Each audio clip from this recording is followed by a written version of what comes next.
Bueno, debemos entender que Dios hace pacto y el pacto no es una obligación, ¿ok? El pacto, nosotros entramos libremente al pacto. El contraste entre la comunión con Dios y la idolatría puede generar rupturas. ¿Qué hizo Moisés por el pueblo? Él está intercediendo por el pueblo porque pues Moisés era uno del pueblo. Entonces voy a ver qué puedo hacer. Si Dios es mi amigo, voy a ir a platicar con mi amigo. Y ahí es donde inicia la plática intercedora ante Dios. Y vemos cómo el amor de Dios se ve reflejado en cada aspecto de la historia del pueblo de Israel, y pues no caigamos nosotros en esas mismas costumbres y aprendamos de esta historia.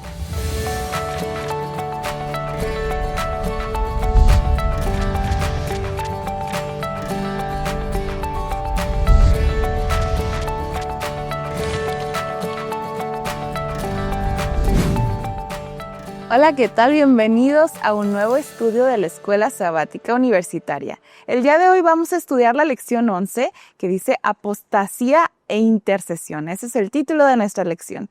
Y quiero lanzar una pregunta a mis compañeros que están aquí en el estudio para iniciar este diálogo. ¿Alguna vez ustedes han caído ante la presión de grupo? Mi nombre es Felipe Angarita y respecto a la pregunta puedo decir que sí. A veces hay presiones que nos hacen ceder, ¿verdad? Sobre todo en la juventud, creo que somos muy susceptibles a esas presiones sociales. Hola, sí, una vez, bueno, muchas, pero una reciente que puedo contar es que fui a adoptar un gatito y con las personas que iba vieron que el otro gatito se vino conmigo y entonces todos empezaron a decir, adóptalo, donde come uno, comen dos. No es cierto, tengo dos gatos. Soy Gabriela Domínguez. Qué gusto saludarlos, soy Nelson Díaz y sí, también he cedido a la presión de grupo. Solo contaré una vez donde mi abuelita, que creía que una copita de vino de vez en cuando era buena, me presionó. No era grupo, pero para mí era multitud y tomé un poquito de licor y luego andaba todo mareado. Así que sí he cedido una vez ante mi abuela y varias veces durante mi adolescencia quizás a los grupos. Y bueno, como todos también yo he cedido ante la presión de grupo, con cuestiones como ir a algún lugar o comer algo, así que creo que nadie está exento, hay que tener cuidado al respecto. La historia de hoy va con ese tinte, por así decirlo. Pero antes de entrar a la historia, vamos a iniciar con el versículo de esta semana y después con una oración. Ok, me permito leer, está en Éxodo capítulo 32, versículos 31 y 32, dice así. Entonces volvió Moisés ante Jehová y le dijo, puesto que este pueblo ha cometido un gran pecado al hacerse dioses de oro, te ruego que perdones ahora su pecado y si no, bórrame del libro que has escrito. Muy bien, ahora vamos a orar. Oremos. Querido Señor, gracias por darnos este momento para estudiar la lección, por haber llegado, Señor, al día de estudio de este tema. Te pedimos que nos dirijas al momento de hablar de él y también, Señor, que nos permitas ver qué puede cambiar en nuestra vida, Señor, y en cada vida del oyente. En el nombre de Cristo Jesús. Amén. Amén. Muchas gracias. Pues bueno, la apostasía empieza cuando olvidamos la fidelidad a Dios, pero la oración intercesora puede transformar y salvar vidas. Con este pensamiento quiero iniciar este estudio. Apenas habían pasado 40 días desde que el pueblo de Israel había escuchado la voz del Sinaí. ¿Nos puedes contextualizar, Felipe, en esta historia? ¿En qué punto de la historia? Porque hemos estado estudiando el Éxodo desde Moisés, que estaba recibiendo su llamado hasta que salió el pueblo. Ahorita, ¿en qué parte de la historia estamos con respecto al pueblo de Israel? Sí, en este punto pues estamos viendo, ¿no?, cómo ya Moisés está recibiendo tareas especiales, ¿verdad?, para desplegarlas para el pueblo, y el pueblo estaba esperando la venida de Moisés, y fue un momento de crisis, digamos, de ausencias de la presencia de Moisés, de la cual ellos estaban acostumbrados. Sin embargo, pues en este momento de crisis se presentaron situaciones que ellos debían afrontar, tanto del liderazgo como del pueblo. Muy bien, ¿y quién se quedó responsable, por así decirlo, del pueblo en la ausencia de Moisés? Pues su mano derecha, que era su hermano mayor, Aarón. Entonces, Aarón había vivido muchas cosas con Moisés. Desde Egipto, él era el que hablaba. Pero ahora también comentamos en la lección anterior que había estado en la comida que Dios le había hecho a Moisés y a los líderes del pueblo. Él estuvo ahí también, entonces Moisés lo dejó. Y yo creo que al inicio todo iba bien, hasta que el pueblo empezó a hacer de las suyas y empezaron a hacer presión. ¿Y dónde está Moisés? Ya nos dejó Moisés. ¿Qué está pasando aquí? Como que ellos todavía necesitaban ese capataz que les dijera qué hacer. Todavía no se habían dado cuenta de su libertad, pues eran esclavos. Y finalmente, ¿qué le comenzaron a pedir a Aarón, el pueblo, y cuál fue esa presión grupal que sintió Aarón? Y al final, ¿qué pasó con Aarón? Muy bien, quizás contextualicemos un poco porque para nosotros es fácil decir, pues bien pecadores, ¿no? Pedían un ídolo, ¿no? Recordemos que ellos habían estado 450 años en Egipto, más de 100 años como esclavo, y se habían acostumbrado a que los dioses tenían que representarse. Recuerden que no solo salieron israelitas, salió una gran cantidad de egipcios con ellos que tienen este chip, por así decirlo, esta cosmovisión. Entonces, ¿qué es lo que pasa? Ellos se habían visto el poder de Dios a través de Moisés, porque Moisés era como que dice la imagen de Dios para ellos. Entonces, cuando ellos ven de que Moisés no baja, oye, pues 40 días, pues una semana te aguanto, ¿no? Pero ya 40 días si no baja, entonces entran en desesperación. Y entonces dicen, bueno, entonces, ¿quién va a estar sobre nosotros? ¿Quién es el Dios que nos sacó? Entonces es cuando le dicen, pues, haznos un Dios, haznos a alguien a que adorar, porque pues ya no estamos, no estoy justificando, estoy tratando de entender la situación. Y entonces es cuando, pues, Aarón, que siempre había estado ejerciendo, vamos a decir, un liderazgo, pero respaldado por Moisés, al sentir que no tenía el respaldo de su hermano, desafortunadamente se dio a la presión, que es un asunto interesante. A veces Dios nos pone en situaciones de liderazgo y es un problema porque a veces si no estamos bien respaldados, la presión fue tanta, pues imagínense, más de 1 millón de personas, no eran 20 pelagatos, eran muchas personas. ¡Ey, el Dios! Entonces dijo, no, pues denme lo que tengan y les dio lo que ellos querían, que coincidencialmente la imagen era parecida a un dios egipcio. Y entonces ellos empiezan un proceso de ¿qué? De adoración ahí. ¿Y qué podemos aprender del liderazgo de Aarón en esta situación?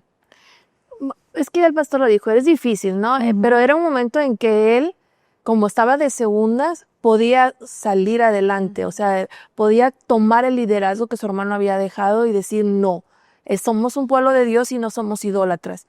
Pero él no pudo con la presión y entonces le faltó pues fortaleza para decir no, fuerza de voluntad para decir no y seguir confiando en que también él podía ser un gran líder, pero primero en Dios, ¿no?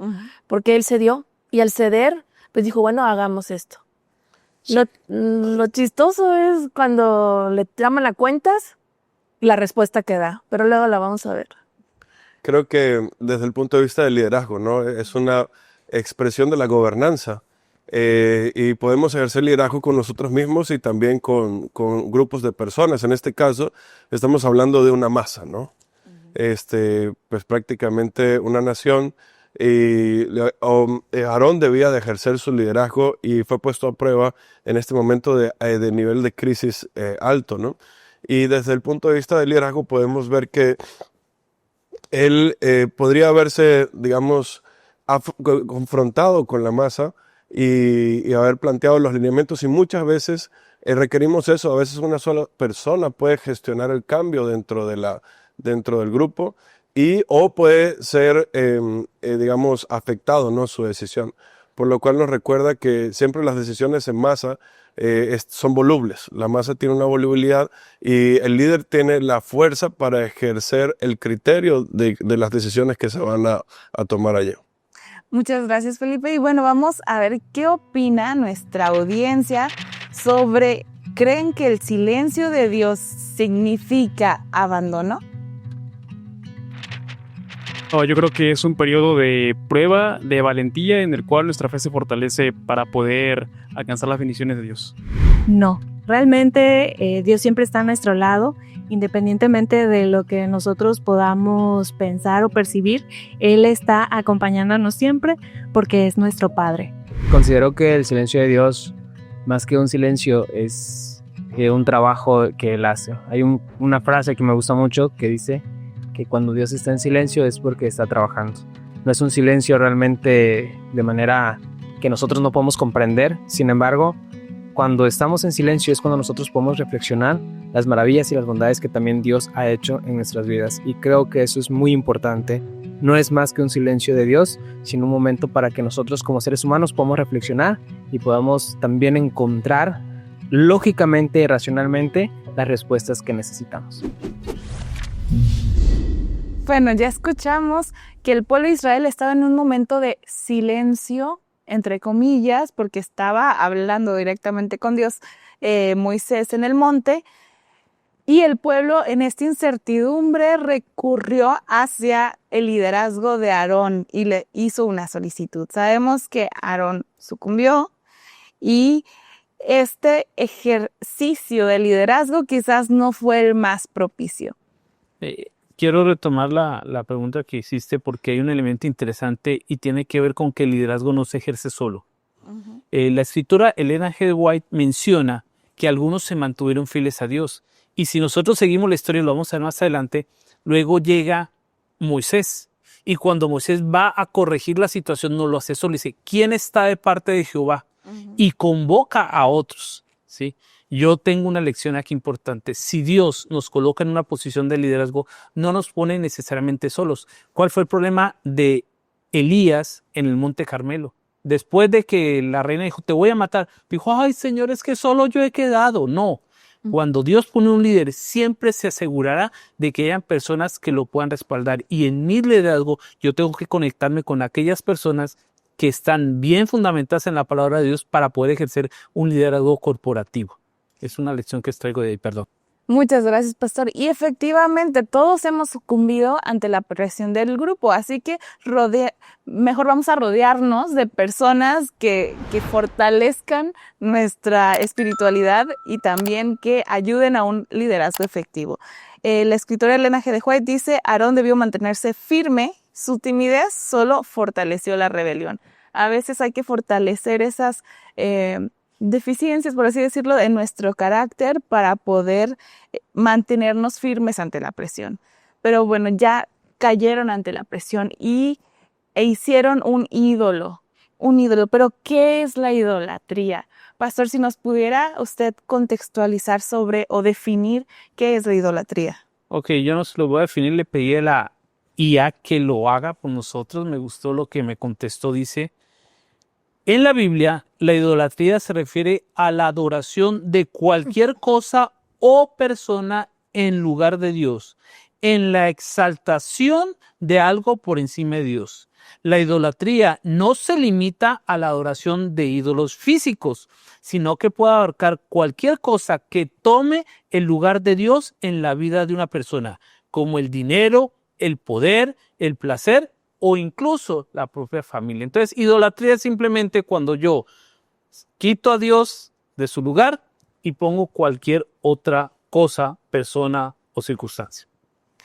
Y la pregunta para desatar el diálogo es, ¿nosotros podemos caer en la idolatría? Quienes profesamos servir a Dios, ¿podemos caer en actos de idolatría? Pues el pastor lo acaba de decir, que la IA dijo que es cualquier cosa que quita el primer lugar de Dios. Entonces puede ser el esposo, la esposa, el hijo. Se me vino una serie, pero no la puedo decir, donde la señora idolatraba a su hijo que no hacía nada. Entonces era un humano, algo creado. Lo que pasó con el pueblo es que invirtieron el rol. En vez de adorar al creador, ellos estaban adorando algo que estaban creando. Entonces también nosotros podemos adorar lo que creamos. Tu casa, no sé, lo que tengas, que hayas hecho, tus títulos o lo que tengas, puede ser también tu ídolo y decir, ay, por eso estoy así, algo que tú creaste, cuando la honra y la gloria siempre debe ser a Dios. Entonces todo lo que hagamos sea para honra y gloria de Dios. Y bueno, cosas que podemos hacer, pues el teléfono. Quítale el teléfono a alguien ahorita y no, es que no me puedo separar y hacen berrinche y todo. Nada más, todo el mundo ya quiere tener eso, entonces también eso te separa de Dios. Quiero hacer una observación en parte de la historia, ¿no? nosotros vemos la idolatría como algo malo, ¿no? Pero es un camino peligroso. Es decir, la idolatría puede empezar con colocar un filtro entre Dios y este servidor. Yo puedo decir, yo soy pastor, yo sirvo a Dios, entonces mi trabajo es algo que me relaciona con Dios, pero eso que yo pongo entre Dios y yo puede llevarme a un camino peligroso. Le pasó al pueblo. El pueblo primero dio la imagen y lo empezó a adorar tranquilo, pero luego llegaron a tal nivel que llegaron a ser bacanales, llegó a haber promiscuidad. Entonces, quizás aquí es lo importante. Cualquier cosa que en algún momento empiece a interponerse entre tú y Dios, aunque no lo hayas quitado, puede ser el inicio de la idolatría. Porque cuando yo pongo algo entre Dios y yo, aunque me deje verlo, con el tiempo que pasa, Dios es desplazado y eso puede tomar su lugar, que puede ser aún trabajar para Dios. Así es. Quisiera, Felipe, si me puedes ayudar leyendo Éxodo 32, 7 y 8, que ya, como dijo el pastor, se escuchaba hasta la montaña los gritos, porque todo se descontroló. Qué rápido se descontrolan las cosas, ¿no? De apenas estaban diciendo, sí, Señor, te vamos a obedecer. Bueno, no está, vamos a hacer el becerro. Adoramos tranquilamente, a hacer ya Pues algo. tranquilamente no, porque se dan un fiestón. No, por eso, o sea, una adoración tranquila hasta llegar a algo que en el monte pensaban que estaban en guerra, ¿no? Algo así mencionaron. ¿Qué dice Éxodo 32, 7 y 8? Sí, el libro de Éxodo, capítulo 32, versículos 7 y 8, dice que entonces Jehová dijo a Moisés, anda, desciende porque tu pueblo, el que sacaste de la tierra de Egipto, se ha corrompido. Pronto se han apartado del camino que yo les mandé y se han hecho un becerro de fundición. Lo han adorado, le han ofrecido sacrificios y han dicho, Israel, estos son tus dioses que te sacaron de la tierra de Egipto. Creo que en ese aspecto, tal vez Aarón pensaba que solo la petición de hacer el becerro, ya con eso, hasta ahí, ¿verdad? Pero tal vez esto lo podemos tomar para nuestra vida, ¿no? Tal vez un error, una decisión puede llevarnos a profundizar, ¿cierto? Y en este caso, pues se fue primero ceder, luego hacer el becerro, luego una serie de pasos que Dios describe como que se desencadenó todo un eventos lamentables, ¿no? dentro del pueblo. Y quiero leerles aquí una referencia de la escritora White. Dice, al sustituir a Dios por un ídolo, el pueblo renunció a su dignidad como nación escogida, perdió de vista su misión y se degradó. Con esto quiero que vayamos a escuchar la respuesta de nuestro experto ante la pregunta, ¿qué nos enseña la historia del becerro de oro sobre cómo la oración de intercesión de Moisés influye en la decisión de Dios de perdonar al pueblo de Israel? Vale la pena replantear la pregunta porque dice cómo influye. Y realmente Dios no tiene que ser convencido ni influido para que Él ame al ser humano. De hecho, ahí en el capítulo 34, en ese mismo contexto de la rebelión de Israel, de la idolatría con el becerro de oro, es donde Dios revela su carácter a Moisés. Y le dice en el capítulo 34, Jehová, Jehová, fuerte, misericordioso y piadoso, tardo para la ira y grande en misericordia y verdad, que guarda misericordia a millares, que perdona la iniquidad, la rebelión y el pecado, y que de ningún modo tendrá por inocente al malvado. O sea, Dios ama, es grande en misericordia, Dios ama al pecador, Dios desea redimirlo, y es una evidencia de todo lo que se encuentra en el texto bíblico acerca de Dios buscando la redención del ser humano. Entonces, ¿por qué esa intercesión de Moisés? Primero, porque Moisés era un símbolo de Jesús, que intercede por cada uno de nosotros en el santuario celestial. Pero además de ello, la actitud de Moisés revela cuál debe ser nuestra actitud como cristianos.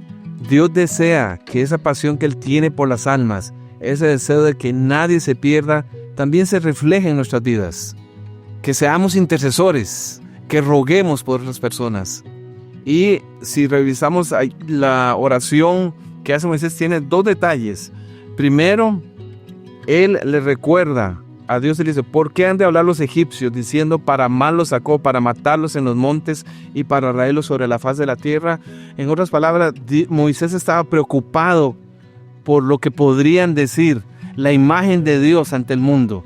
¿Y qué carácter de Moisés? Que no solo pensaba en el pueblo, también de alguna manera defendía a Dios. Y en segundo lugar le dice, acuérdate de Abraham, de Isaac y de Israel, tus siervos, a los cuales has jurado por ti mismo. Moisés le recuerda las promesas que él había hecho a los patriarcas. Y si hay algo que a Dios le gusta, es que le reclamemos sus promesas, que le exijamos, si es que se puede decir así, que le traigamos a memoria. ¿Por qué? Porque cuando reclamamos las promesas, primero mostramos que tenemos fe en la palabra de Dios, y segundo, que conocemos su palabra y que nos aferramos a ella como medio para alcanzar la misericordia. Qué interesante respuesta. También ustedes pueden contestar a la pregunta ahí en la caja de los comentarios. Hace un momento Felipe leyó Éxodo 32, 7 al 8, donde Dios le dice a Moisés, oye, checa tu pueblo, mira lo que está haciendo tu pueblo. Esta expresión está muy interesante porque pasó en versículos anteriores, en las historias que hemos estado viendo, Dios decía, mi pueblo. El pacto era que ellos iban a ser su pueblo, ¿no? Y les hace mención a que serán mi pueblo. Y en este momento, ¿cuál fue la decepción, por así decirlo, de Dios que cambió la narrativa de mi pueblo a tu pueblo, Moisés? ¿Por qué hizo eso Dios, pastor? ¿Por qué este cambio? ¿Qué habrá pasado en el corazón de Dios en este momento? Bueno, debemos entender que Dios hace pacto y el pacto no es una obligación, ¿ok? El pacto, nosotros entramos libremente al pacto. En ese momento el pueblo estaba rechazando a Dios. No es que Dios dijo, ya no son mi pueblo, es que ellos habían tomado una decisión de ya no ser parte de qué, no ser el pueblo de Dios. Y debo aclarar algo aquí porque aquí vamos a entrar en el asunto de la ira de Dios. ¿Sí? Y cuando hablamos de ira de Dios, nos imaginamos a un Dios echando vapor por las orejas, por las narices, ¿no? Truenos y centellas.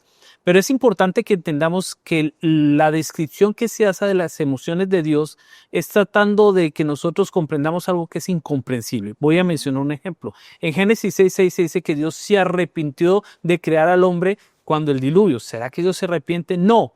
El texto habla de un profundo dolor a causa de lo que el pueblo se estaba haciendo. Y lo que estamos viendo aquí no es un Dios iracundo. ¡Ay, estos ingratos que yo todo lo... No, es un Dios que tiene un sentimiento muy profundo de dolor por lo que el pueblo se está haciendo a sí mismo y por lo que ya mencionamos que cuando Él regresa está en una condición no de humanos, sino de animales, ¿no? Entonces, la ira de Dios no es una ira enojona y vengativa, es un sentimiento profundo que entiende que lo que hacemos nos va a causar mucho más daño a nosotros de lo que le causará a Dios. Y justamente hay una cita que dice, la ira divina se enciende no por una ofensa personal, sino por el bien del pecador para despertarlo a su peligro. Este está en Conflicto de los Siglos, página 545. Entonces vemos que la ira de Dios nace del amor. O sea, no es una ira castigadora, vengativa, sino que es una ira incluso hasta pedagógica, ¿no? Para enseñarnos cuál es el camino. Es lo que llamaremos ahorita disciplina redentora, ¿no? O sea, cuando aplicamos disciplina no es que estamos castigando al alumno. Lo que estamos haciendo es sacudiéndolo para que él entienda que eso que está haciendo ahorita le va a traer dolor al futuro y entonces corrija su situación. Reseteándolo. Así es. Hay algunos casos. Y bueno, Felipe, nos trajiste aquí esta bonita piedra que tu niño encontró en el río. ¿Qué pasó? Cuéntanos la historia aquí con esta ilustración. ¿Qué pasó? Sí. Venía Moisés, ¿qué venía haciendo y qué hizo? Sí, pues continuando con la historia, ¿no? Y esta ilustración de nuestra piedrita de la familia que mi hijo recogió en el río.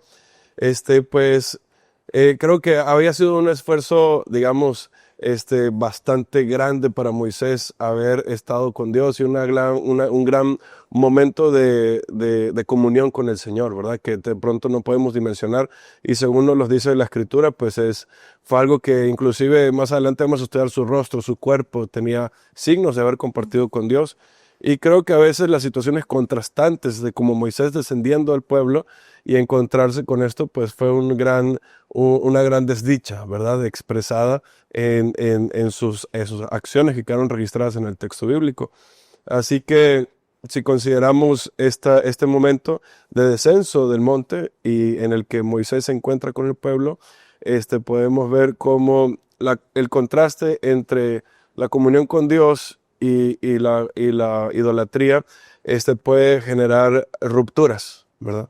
¿Qué es lo que hizo Moisés con las tablas, no? Pues las rompe en este gesto incluso simbólico de lo que el pueblo estaba haciendo con la mismísima ley de Dios. Pues hemos estado ya explorando cómo el pueblo toma decisiones que no son muy buenas y esto lleva a un punto en el que Dios tiene que decretar la justicia, ¿no? ¿Y qué era la justicia que quería Dios hacer? Pues la paga del pecado es muerte. Muerte. Entonces aquí es donde entra una parte muy bonita, la intercesión. ¿Qué hizo Moisés por el pueblo? Pues él volvió, o sea, a mí me salta la duda. ¿Iba a estar más de 40 días? Porque dice a los 40 días, pues tuvo que bajar. O sea, no sabemos cuánto tiempo más iba a estar con Dios, cuánto iba a durar esa plática o si quería bajar o no. Pero luego después vuelve a regresar y está otro tiempo bastante largo donde él está intercediendo por el pueblo. Porque, pues Moisés era uno del pueblo, ya los amaba, había hecho muchas cosas por el pueblo, entonces estaba encariñado con el pueblo. Y también ahí estaba su familia. Y ya no quería que el pueblo desapareciera porque decía, bueno, ¿qué van a decir los demás pueblos de los vecinos? Los sacaste de Egipto y luego desaparecieron en el desierto. Entonces voy a ver qué puedo hacer. Si Dios es mi amigo, voy a ir a platicar con mi amigo. Y ahí es donde inicia la plática intercedora ante Dios. Y que el clímax está en Éxodo 32, Gaby. Si lo tienes ahí, lo puedes leer. Dice, y que perdones ahora su pecado, y si no, ráeme ahora de tu libro que has escrito. ¿Qué significa eso, pastor? Ráeme, en una frase muy corta, ráeme de tu libro.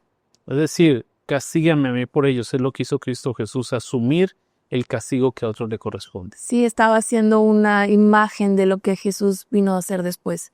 O sea, intercesora. Bueno, y está haciendo ahorita. Así es, y vemos cómo el amor de Dios se ve reflejado en cada aspecto de la historia del pueblo de Israel y pues no caigamos nosotros en esas mismas costumbres y aprendamos de esta historia. Sigan estos estudios, la próxima semana tendremos la lección número 12, así que sigamos en sintonía y estudiando la Biblia.